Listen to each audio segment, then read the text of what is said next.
ఏడొత్తండి, ఆడొత్తండి, ఇది లాగండి, అది వేకండి అంటుంటాడు రా, మనల్ని అల్లాడుతుంటాడు రా అంటు. దేవుడిచ్చే ఆరోగ్యం అది. స్తోత్రం చెప్పండి. హల్లెలూయా. ఎంత బాధ అయినా, ఎంత కష్టమైనా, ఎంత ఇబ్బంది అయినా ఆయన సన్నిధిలో గడపడం అలవాటు చేసుకోవాలా. అది దేవుడు చూస్తాడు. ఊరకి నువ్వేదో నా చేతనో ఊరు జోల చేత ప్రార్థన చేయించుకున్నంత మాత్రాన ఆశీర్వాదం వచ్చి అనుకుంటాను. పొరపాటును కూడా రాదు. ఒకవేళ ఎవరు ప్రార్థన చేసిన ఆశీర్వాదం రావాలి అంటే నా ద్వారానే రావాలి. ద్వారం ఎవరు? ద్వారం ఎవరు? వాకిలి ఎవరు? మీ ఇంటికి వాకిలి నువ్వే కదా. నీ ద్వారానే ఏదైనా లోపల పోవాలి మీ ఇంట్లోకి. అట్నే సంఘంలోకి ఏది రావాలన్నా నా ద్వారానే రావాలా. అడగారులు తెచ్చుకున్నట్టే ఉంటుంది. యేసు రక్తం చేయం కటమోసం బలం కాలేదా? రెండు చేతులు పైకి ఎత్తి స్తోత్రం చెప్పండి అందరు గట్టిగా. ప్రైజ్ హల్లెలూయా. ఏంది నా వంక అంత సీరియస్గా చూస్తున్నారు? నాకు అర్థం కాలేదేమో. ఏమైంది? ఎందుకు నా వంక అంత సీరియస్గా చూస్తున్నారు? ఒకవేళ ఉన్నా అవన్నీ లోపల దాచిపెట్టుకొని బయటికి రానియకూడదు. నేను మిమ్మల్ని చూసినప్పుడు, మీరు నన్ను చూసినప్పుడు అనండి సార్ స్తోత్రం హల్లెలూయా.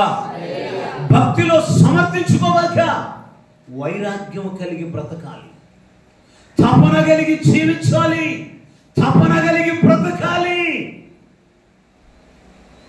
అర్థమవుతుందా?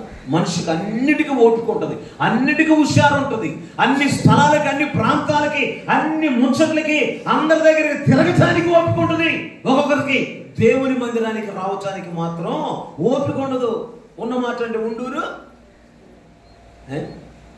అచ్చురాదు అన్నట్టుగా అవి కూడా చెప్పకూడదు. వీళ్ళకి చెబితే నా గురించే చెప్పాడు వాక్యం అంటారు వీళ్ళు. మళ్ళీ మా గురించే మాట్లాడి అంటారు. నన్ను పెట్టింది ఎందుకు దేవుడు?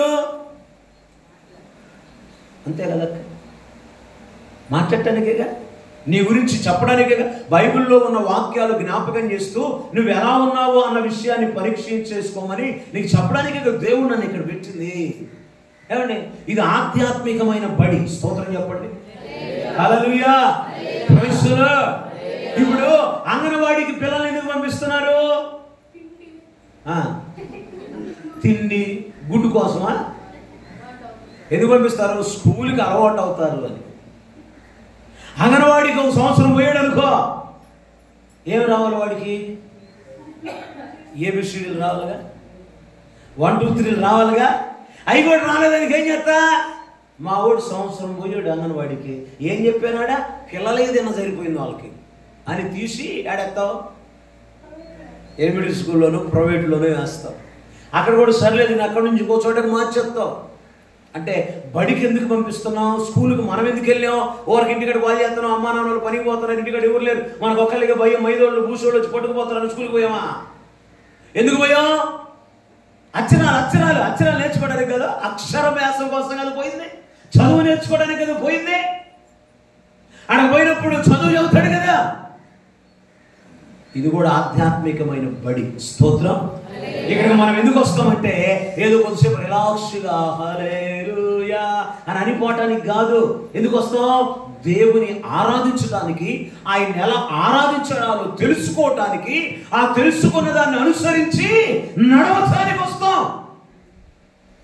వాక్యానికి లోబడనప్పుడు, ఆత్మీయత లేనప్పుడు, భక్తి లేనప్పుడు, దేవుని మీద ఆధారపడి బ్రతికే జీవితం లేనప్పుడు, లోకము వైపు చూస్తున్నప్పుడు నీకు అనిపిస్తుంది నా గురించే మాట్లాడాడు అని.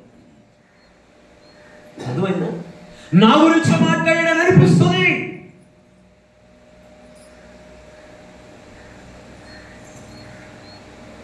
నిన్నటిదాకా మా వాడు భలే బాగున్నాడండి, నిన్నటిదాకా మా కోళ్ళు భలే బాగుంది, ముచ్చట ఉంది, చెప్పినట్టు భలే ఎంత ఉంది. ఆ పక్కింటి పిల్ల సామాసం పట్టింది, మాట్లాడట్లేదు. అంతే, తేడా వస్తుందంటే అంతే కదా. ఏదో డిఫరెంట్ ఉంటేనే కదా, వ్యత్యాసం ఉంటేనే కదా. స్తోత్రం చెప్పండి. ఆలోచించండి ఒకసారి. సమర్థించుకోవాలి నీవే. నేను ఒక్కడనే కాదులే, నేను ఒక్కదాన్నే కాదులే, ఓ ఎవరు చాలా మంది ఉన్నారులే అనుకోరుకోబాక.